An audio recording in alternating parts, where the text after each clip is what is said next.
Well, it's changed in a number of ways. Most of the techniques that were dynamic or unorthodox are not allowed today.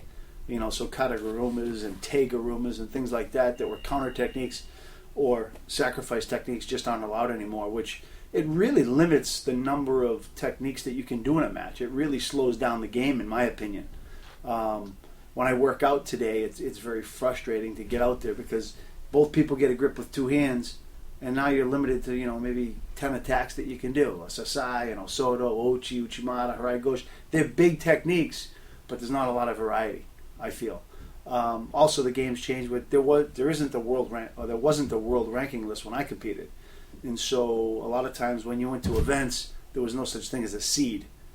So it was world champion fighting against Olympic champion, first round at the world championships, or number one fights number 3, and the winner of that fights the European champion.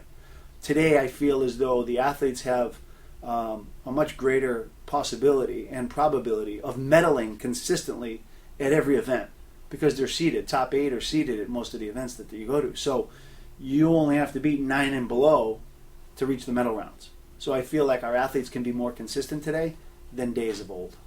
Well, probably would have given me a better opportunity to medal at the Olympics a few more times. Instead of having to fight against Japan in the 3rd round or fight against the Korean in Sydney first round, who was 5th in the world.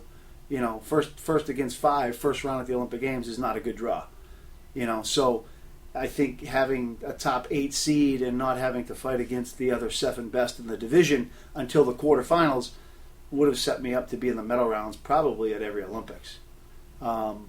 Unfortunately, in my first Olympic Games, the Cuban, the Brazilian, myself, we had all fought early, and they were all the top-ranked athletes, so we knocked each other off.